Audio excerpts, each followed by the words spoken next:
So hey guys, welcome back to our another video. So आज का जो video है वो बहुत ही ज़्यादा इम्पॉर्टेंट है हमारी सोसाइटी के लिए और उन लोगों के लिए जो सेक्सुअल हरासमेंट को एक मजाक समझ के लोगों के साथ ये चीज़ें करते हैं, मतलब सेक्सुअल हरासमेंट करते हैं। तो यशु ने जैसे लास्ट वीडियो में बताया था कि उसके साथ भी एक ये वाली चीज़ें हो चुकी हैं। तो फिलहाल पहले सबसे पहले तो यशु उस चीज़ के बारे में बताएगी, फिर मैंने जो एक और इंसान है जिसके बारे में मैंने बात करनी है आप लोगों से। तो सबसे पहले मैं चाहती हूँ कि यशु बताएं जो जो चीज़ें इसके साथ हुई हैं अभी तक वो सारी। तो गाइज जैसा कि मैंने आपको लास्ट वीडियो में ही बता दिया था कि एक सेक्सुअल हरासमेंट मेरे साथ हुई थी जब मैंने अपनी जॉब स्टार्ट की थी 2016 में। 2016 में मैंने अपनी पहली जॉब ज्वाइन की थी। वहाँ पे जो चीज़ें हुई, और ये मैं आज इससे पहले मैं आपको बताऊँ कि क्या चीज़ें हुई थी, उससे पहले मैं 1 मिनट के लिए कुछ ज्ञान देना चाहती हूँ। मतलब कुछ लोगों के लिए वो ज्ञान हो जाता है, कुछ लोग उस चीज़ को मोटिवेशन समझ के अपने आप को मोटिवेट करके अपनी ज़िंदगी में आगे बढ़ते हैं। ये जो मैं आपको बताने जा रही हूँ, या फिर पिछली कुछ वीडियो में जो भी मैंने आपको अपनी चीज़ें बताई, जो भी स्ट्रगल रहा, जो भी मेरे फादर के साथ चीज़ें हुई, जो हमने फेस किया, मैंने उस टाइम पे एक चीज़ ऐड ऑन की थी कि ये सिर्फ मेरी कहानी नहीं है। ऐसा नहीं है कि हमारे दुख बड़ा है, ऐसा नहीं होता। मतलब हर किसी के पास अपने अपनी प्रॉब्लम्स हैं, अपने अपने स्ट्रगल्स हैं। और वही चीज़ें मैंने आपको बताई थी। मेरी लाइफ का भी अपना एक स्ट्रगल था जो मैंने आपको बताया। अब मैं ये नहीं कहूँगी कि मेरी लाइफ का स्ट्रगल बहुत बड़ा था। और आज हम बात करने जा रहे हैं हरासमेंट पे। हरासमेंट किसी भी तरीके की हो सकती है, बहुत टाइप की हरासमेंट होती है। यहाँ पे क्या होता है ना हरासमेंट पे, कि लोग ना इस चीज़ को बहुत ही नॉर्मल वे में ले जाते हैं, और वो उसकी लिमिट्स इतनी बढ़ जाती है ना कि उसकी लिमिट्स बढ़ने तक लोगों के साथ इतना कुछ हो जाता है उनकी ज़िंदगी के साथ कि आप सोच भी नहीं सकते। बस डिपेंड करता है कि आप उस हरासमेंट से कैसे बाहर निकलते हो खुद को, या फिर वहीं पे स्टक रह जाते हो। तो मैं आज आपको एक और इंस्पायर करने वाली स्टोरी बताने जा रही हूँ जो मेरी खुद की है। अब मुझे नहीं पता कितने लोग उससे इंस्पायर होंगे, लेकिन मुझे ये ज़रूर पता है कि बहुत लोग उससे रिलेट करेंगे, क्योंकि ये नॉर्मली फीमेल्स को फेस करना ही पड़ता है। बहुत लोगों ने फेस किया होगा। तो मैं बात कर रही हूँ 2016 की, जब मैंने अपनी पहली जॉब ज्वाइन की थी बैंक में। अब जॉब करते हो ना तो आपके पास टारगेट्स भी आते हैं। मैं लाइफ में पहली बार अपने घर से बाहर निकली थी। जैसे स्टार्टिंग में सब कुछ बहुत अच्छा था, क्योंकि स्टार्टिंग में आप सब कुछ सीख रहे होते हो। कि जो हुआ क्या था कि जैसे जो मेरे को पहली जो ब्रांच एलोकेट हुई थी, वहाँ पे जो मैनेजर था, मैंने उसको नोटिस करना शुरू किया। जैसे नॉर्मली क्या था कि कोई भी हमारा काम है तो बहुत ज़्यादा उसका मुझे बुलाना ऑफिस में कि भाई आपने ये काम करना है, आपने ये चीज़ ऐसे करनी है। और वो मुझे फेवर भी करता था। लाइक कि मैं बैंक से, अगर मैं मतलब मेरी पहली जॉब है और मैंने नया नया शुरू किया, तो मैं 6 बजे घर चली जाऊँ। जबकि बैंकिंग का आपको पता है कि कितना कितना लेट तक बैठे रहते हैं वो लोग। स्टार्टिंग में सब कुछ सही चल रहा था, सही चल रहा था। उसके बाद मैंने नोटिस करना शुरू किया कि वो मुझे अननेसेसरी अपने कैबिन में बुला के बिठा लेता है, अननेसेसरी। मैंने वो चीज़ें नोटिस करनी शुरू की, और वहाँ के स्टाफ ने भी वो चीज़ें नोटिस करनी शुरू की। वहाँ पे जब मैं कैबिन से बाहर निकलती थी तो वहाँ पे कुछ फीमेल्स भी होती थी और मेल्स भी होते थे, जिन्होंने मुझे देख के कमेंट्स करना शुरू कर दिया। ऐसे कि मैनेजर साहब आपको बहुत बुलाते हैं, अरे ऐसा क्या क्या काम हो गया था, ये क्या चीज़ें हुई थी। मैं बेचारे सीधी सादी सी थी, मैं इन सारी चीज़ों पे ज़्यादा ध्यान नहीं देती थी। मुझे अंदर से बुरा फील होता था कि ये लोग मुझे ऐसे क्यों कह रहे हैं, क्योंकि मैं चीज़ें समझ नहीं पा रही थी कि एक्चुअल में चल क्या रहा है। उसके बाद वहाँ पे मैनेजर ने मेरे साथ क्या चीज़ें करनी शुरू की। उसने मेरे को बैंकिंग की तरफ से एक्स्ट्रा टारगेट्स दे दिए। उस बंदे ने मेरे को इतना हरास कर दिया, इतना हरास कर दिया। वो मेरे को अननेसेसरी फ़ोन कॉल्स आते थे उसके, अननेसेसरी। वो मुझे बोलता था कि मेरे साथ कॉफ़ी पे चलो, मेरे साथ टी पे चलो, ऐसा ऐसा होता था। अब मैं हंस के बता रही हूँ, उस चीज़ पे मत जाना। तो गाइज वो जो बैंक का मैनेजर था, वो मुझे बार बार मैसेज करके सिर्फ ये बोलता था कि मैं उसके घर पे आ जाऊँ, या मैं उसके साथ घूमने बाहर जाऊँ, या फिर मैं उसके साथ स्टे करूँ। ऐसे उसके मैसेजेस आते थे मुझे, और ऐसे वो मुझे कैबिन में बिठा के हैरासमेंट देता था कि या तो मैं उसकी ये चीज़ मानूँ, उसकी ये बात सुनूँ, या फिर मैं उसकी जो वो मुझे टारगेट्स दे रहा है मैं उनको फुलफ़िल करूँ। क्योंकि उसको लगता था कि मैं वो टारगेट फुलफ़िल नहीं कर पाऊँगी, और मैं यही सारी चीज़ें करूँगी। और उसके अलावा मुझे इसी चीज़ के लिए बस बहुत ज़्यादा टॉर्चर करता था। मुझे बोलता था कि जो भी मेरी ब्रांच पे लड़की आती है वो ऐसे तो जा ही नहीं सकती। तो ये सारी चीज़ें उस बंदे ने मेरे साथ की। इस तरीके से कब तक चलता रहा, और बहुत बार इस चीज़ की ज़बरदस्ती हुई कि मैं उस बंदे के साथ उसके घर पे जाऊँ। उसके बाद एक बार क्या हुआ कि उसने मुझे फ़ोन कॉल किया कि मुझे ये बिज़नेस इतना चाहिए ही चाहिए, वरना मैं तुमको टर्मिनेट करवा दूँगा। ये मतलब ऐसी कोई चीज़ आई कि टर्मिनेशन दे दूंगा या मैं कोई भी तुम्हारे खिलाफ मेल वो रेज कर दूंगा कि भाई ये चीज़ों की प्रॉब्लम है, ऐसा ऐसा है। तो मैं आपको एक ओवरऑल वो बता रही हूँ कि हेरासमेंट किस किस तरीके से होती है। और एक उसका बेचारे का चमचा भी था साथ में, जब मैं कैबिन से बाहर निकलती थी तो उसके अलग से हेरासमेंट चलते थे। अब मैं बताती हूँ कैसे चलते थे। बताना तो नहीं चाहती थी लेकिन बहुत लोग फेस करते हैं तो बताना बहुत ज़रूरी है। लाइक अगर हम दो लोग बैठे हैं, किसी कस्टमर को कोई प्रोडक्ट बता रहे हैं, अगर वो बंदा मेरे बराबर में खड़ा है तो मैं उसको बोलती थी कि सर आप बैठ जाओ, क्योंकि एज अ बैंक का बंदा था और मेरे से सीनियर भी था। मैं उसको बोलती थी सर आप बैठ जाओ, मैं इधर खड़े हो जाती हूँ, आप अच्छे से समझाओ कस्टमर को। तो वो उसका डबल मीनिंग में बात करने का तरीका और था मेरे साथ। लाइक वो ऐसे बात करता था मुझसे, कोई नहीं मैडम आप बैठ के करो, मैं तो खड़े खड़े भी कर लूँगा। ये चीज़ें हुई तो मेरे पास एक कस्टमर आया, वो मुझे कस्टमर बोलता है कि मैडम मेरा ना बॉन्ड नहीं आया है पिछले 3 सालों से, और जो भी यहाँ पे इंश्योरेंस का बंदा आता है सबने मेरे से रिक्वेस्ट ले ली, सबने मेरी कभी कोई कुछ भेज रहा है, कभी कोई कुछ भेज रहा है सिग्नेचर करा के, लेकिन आज तक मेरा बॉन्ड मुझे रिसीव नहीं हुआ। मैंने उसको बिठाया और मैंने उसका फॉर्म फिल कराया, उसके डॉक्यूमेंट्स भेजे। फिर जब वो बंदा आया था तो मैंने उसको एक केस समझाया कि सर ऐसे ऐसे करके एक प्लान है सेविंग का, तो आप ये करा लो, क्योंकि वो मेरा काम था। 4 डेज के बाद वो बंदा वापस आता है जिसका मैंने बॉन्ड प्रोसेस कराया था, अपना बॉन्ड लेके, स्पेशली मेरे को थैंक यू करने। उसने मुझे ये बोला कि आप मुझे उस दिन एक प्लान बता रहे थे ना, कि आप मुझे बताओ कहाँ पे क्या साइन कराने हैं। फिर मैंने उसको एक फॉर्म साइन कराया केस के लिए, और मैंने उसको अमाउंट बोली 50,000। मेरे को ये था कि 50,000 भी अगर होगा ना, कि मुझे उस बंदे की बात पे आना है, कि उसने मुझे बोला है कि 1 लाख रुपए बिजनेस मुझे चाहिए, तो मुझे उससे निकलना नहीं है। ठीक है, तूने बोला है मैं करके दिखाऊंगी। मुझे ये नहीं था कि मैं नहीं आई हूँ, कैसे होगा कैसे नहीं होगा। मुझे ये था इसने हरास कैसे किया मुझे इन चीज़ों के ऊपर। जॉब छोड़ के तो मैं नहीं जाऊँगी, और मेरा मैनेजर उसके लिए कोई स्टेप ले नहीं रहा, तो मैं क्यों जॉब छोड़ी यार अपनी। ज़िंदगी भर जिसके लिए मैंने पढ़ाई की है अपने परिवार को सपोर्ट करने के लिए, वो मैं क्यों छोड़ती। मैंने उससे सिग्नेचर कराते हुए बोला कि सर 50,000 अमाउंट फिल कर दो इसमें। तो उसने मुझे बोला कि 50,000 क्यों मैडम, 1 लाख का करो। वो जो एक मोमेंट था ना, उसके बाद मैं वो फॉर्म लेके और चेक लेके उस ब्रांच छड़ के कैबिन में गई। उसका ऑलमोस्ट दरवाजा बंद ही रहता था, और पहली बार जाके मैंने उसके सामने ऐसे रखा। मैंने कहा सर ये रहा 1 लाख रुपए का केस। मैंने कहा तेरे से जो होता हो ना तू कर ले, तेरी ब्रांच पे रह के जो करना होगा ना मैं भी यही रह के करूंगी, और तेरे अंदर अगर हिम्मत है तो मुझे यहाँ से निकाल के दिखाना। मेरी ये लैंग्वेज थी उसके सामने, क्योंकि उसने मेरे को इतना हरास कर दिया था, इतना हरास कर दिया था कि सर आप इज्जत, ये मेरे दिमाग से निकल चुकी थी। मेरे दिमाग में सिर्फ यही 2 लाइनें थी कि तेरे से जो होता हो ना वो तू कर ले, मैं यही रह के तेरी आंखों के सामने काम करूंगी और तू मुझे निकाल के दिखाना। इसके बाद जब मैंने वो सारी चीज़ें कर दी, उसके बाद मतलब मैं बोल रही हूँ ना पॉजिटिव चीज़ें आपके पास होती ही है, बस आपको उन्हें ग्रैब करना होता है। तो बिल्कुल वैसा ही मेरे साथ हुआ। मेरा मैनेजर चेंज हुआ, मैनेजर चेंज होने के बाद मैंने सारी चीज़ें उसको बताई कि भाई इसने ये चीज़ें की हैं। उसके बाद उन्होंने मेरे को इतना सपोर्ट किया। वहाँ के क्लस्टर हेड ने मुझे बहुत सपोर्ट किया। मैंने उसके अगेंस्ट मेल डाली, वो हेरासमेंट की, मैंने हर एक चीज़ मेंशन की, और विद इन 15 डेज उस बंदे का उस ब्रांच से टर्मिनेशन हुआ।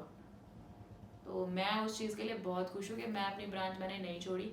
और पूरे वहाँ पे उस बैंक की सारी ब्रांचेस में इस चीज़ का वो था कि मैंने वहाँ के बैंक मैनेजर को निकलवा दिया। तो आप भी अपनी चीज़ें इतनी स्ट्रांग रखो कि आप दूसरों की चीज़ों के लिए अपने आप को क्यों ख़राब कर रहे हो, अपने आप को क्यों हार्म दे रहे हो।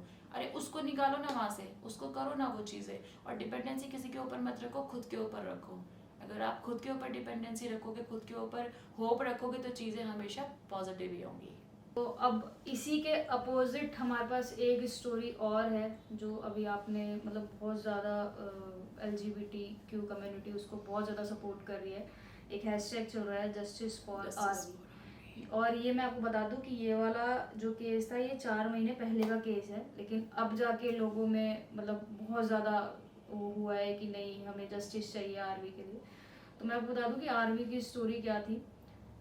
आरवी 10th क्लास का स्टूडेंट था, दिल्ली में ग्रेटर नोएडा में पढ़ता था, DPS स्कूल में। और जो बेटा थे दोनों एक ही स्कूल में थे। उसकी मदर पढ़ाती थी और बेटा उस स्कूल में स्टडी कर रहा था 10th क्लास में। तो एंड ही इज़ गे। ठीक है। तो उसका जो पहनावा था, मतलब हाथों पे नेल पेंट लगाना, और जो गे एक जिस तरह से गे रहता है, ठीक है, हर किसी की अपनी अपनी चॉइस होती है वो कैसे रहना चाहता है, तो वो उस तरीके से रहता था। तो स्कूल की तरफ से उसको बहुत ज़्यादा हरास किया जाता था, मतलब उसके जो क्लासमेट्स होते थे, उसकी इवन टीचर्स तक उसको, जैसे उसने किसी स्टूडेंट के लिए कंप्लेंट की कि ये मुझे इस तरीके से बोल रहा है, तो उसकी जो टीचर्स होती थी वो उसी को समझा के भेज देती थी कि नहीं तू ऐसे रहता है इसलिए वो तेरे को ऐसे बोलते हैं, और साथ के साथ उनकी जो मदर है उनको ही बोलते थे कि अपने बेटे को समझाओ कि वो ऐसे रहता है। तो मतलब ये जो हरासमेंट था काफ़ी टाइम तक चला, उसको बहुत सारे बच्चों ने हरास किया, यहाँ तक कि टीचर्स ने उसको सपोर्ट नहीं किया। हम जो बोलते हैं ना कि सुसाइड करना इज़ नॉट एन ऑप्शन, या फिर आप सुसाइड करके चीज़ गलत कर रहे हो, सुसाइड कोई ऑप्शन नहीं है, हम ये चीज़ बोलते हैं, लेकिन उस सिचुएशन को जो इंसान फील करता है ना वो सिर्फ वही समझ सकता है। मतलब आप ये सोचो कि उसके माइंड पे कितना प्रेशर होगा जो वो जब ये स्टेप उठाता है, कि क्योंकि जान देना ना इजी नहीं है, उसके लिए बहुत बड़ा जिगरा चाहिए। उस बंदे ने, मतलब उस आरवी ने अपने ही बिल्डिंग्स की 10वीं मंजिल से कूद के और सुसाइड कर लिया था। एंड मतलब बहुत ही ज़्यादा, जब उसकी मम्मी का जो स्टेटमेंट आया था न्यूज़ में, वो भी यही आया था कि मतलब जब वो बोल रहा था कि मुझे ये प्रॉब्लम है, तब किसी ने सुना नहीं, मैं भी कुछ नहीं कर पाई, क्योंकि वो दोनों अकेले ही थे फैमिली में। तो उन्होंने बताया कि मेरे को वहाँ पे जॉब की ज़रूरत थी, इसलिए मैं कुछ ज़्यादा बोलती नहीं थी, और मेरा बेटा भी कुछ ज़्यादा नहीं बोलता था, इसी रीज़न की वजह से कहीं हमको मतलब स्कूल से निकाल ना दे या कुछ ना कर दे, इसलिए हम लोग चुप थे। और आज उसने ये स्टेप ले लिया। उसने बाकायदा अपने सुसाइड नोट में DPS स्कूल की जो एक टीचर है उनका नाम लिखा है, और सारा मतलब उसमें सारा कुछ बताया है कि उसको कैसे हरास किया जाता था, सारी चीज़ें कैसे की जाती थी। सो कहने का मतलब ये है कि दो पहलू होते हैं एक सिक्के के। अभी यशु ने बताया कि इसको भी हरासमेंट हुआ था, लेकिन वो इस चीज़ से निकल गई, ठीक है, और आरवी को भी हरासमेंट हुआ था, बट वो इस चीज़ से नहीं निकल पाया। तो इतना सा मोटिव है ये दोनों स्टोरी एक साथ बताने का, कि हरासमेंट जब आप करते हो किसी के साथ, तो एक बार उसकी कंडीशन, उसकी लाइफ के बारे में सोचा करो कि आप उसको इतना ना मतलब उसको मजबूर कर दो कि वो अपनी जान दे दे। मजाक मजाक तक ही अच्छा लगता है, ठीक है, अगर आप मजाक कर रहे हो वो ठीक है, कोई प्रॉब्लम नहीं है, मजाक करो आप, वो भी आपके साथ मजाक करे, आप भी उसके साथ मजाक करो, लेकिन इस हद तक मजाक मत करो कि वो अपनी जान ही दे दे। क्योंकि सबको पता है कि ज़िंदगी सिर्फ एक ही बार मिलती है और ज़िंदगी कितनी कीमती है।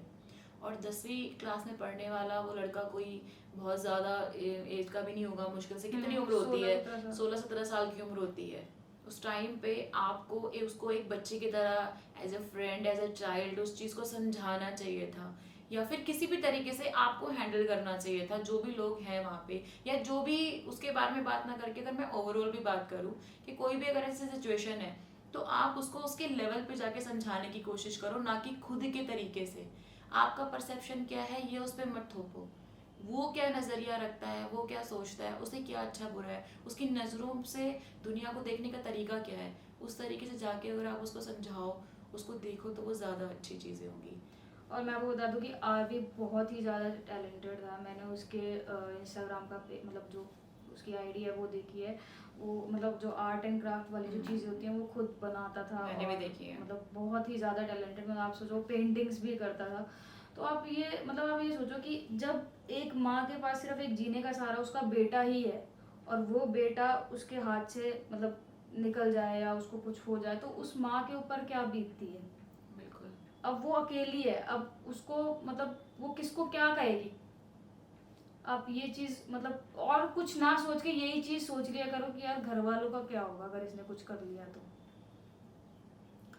तो बस यही चीज़ थी। और अभी जस्टिस फॉर आरवी एक हैशटैग चल रहा है, तो मैं चाहती हूँ कि वो हम उस लेवल तक लेके जाएं कि उसको जस्टिस मिले, क्योंकि ऑलरेडी 4 महीने हो चुके हैं इस केस तक, और आई डोंट थिंक सो कि अभी तक कुछ भी इस केस के ऊपर किसी ने भी ध्यान दिया है। जबकि आप ये सोचो कि सुसाइड नोट में बकायदा उसने टीचर का नाम मेंशन किया है, फिर भी किसी ने इस चीज़ को अभी तक ध्यान नहीं दिया। अभी उसकी मदर का जॉश टॉक है उसके ऊपर भी एक इंटरव्यू आया है, और काफ़ी जगह पे मतलब उनका आ रहा है। कि किसी तरह से उनके बेटे को जस्टिस मिले। तो हम यही चाहते हैं कि बस हम प्रे करते हैं कि उनकी मदर को जस्टिस मिले और मिलना भी चाहिए, बिल्कुल मिलना चाहिए। मिलना क्योंकि भी चाहिए। अगर आप ये सोचो, अगर ये एक नॉर्मल केस होता, LGBT कम्युनिटी से रिलेटेड नहीं होता या नॉर्मल केस होता, तो मैं आपको गारंटी देती हूँ अब तक हो चुका होता इसके ऊपर। बिल्कुल फर्क तो देखो है ही, जो सच्चाई है वो है, फर्क करते हैं एक LGBTQ कम्युनिटी और एक नॉर्मल जो कम्युनिटी है, स्ट्रेट कम्युनिटी, इन दोनों चीज़ों में बहुत फ़र्क करते हैं लोग। तो यही फ़र्क हमें ख़त्म करना है। और जो ये दोनों स्टोरी बताने का मोटिव यही था बस कि हरासमेंट हो रही है अगर आपके साथ, तो आप कोशिश करो कि आप उस पर तो ध्यान ही मत दो, सिर्फ अपनी ज़िंदगी में मस्त रहो। और अगर आपको वो चीज़ें बहुत ज़्यादा ही परेशान कर रही हैं, तो आप बात करो दूसरों से कि मुझे परेशान कर रहा है। अगर वो बंदा नहीं समझ रहा है तो किसी और को बताओ, वो भी नहीं समझ रहा है तो किसी और को बताओ। मतलब आप एक ही बंदे पे स्टक मत रहो, क्योंकि वो ना चीज़ें फिर माइंड में प्रेशर डालती हैं और हम प्रेशर में आके फिर वो जो सुसाइड होता है वो करते हैं। तो आज के लिए इतना ही हमें बताना था।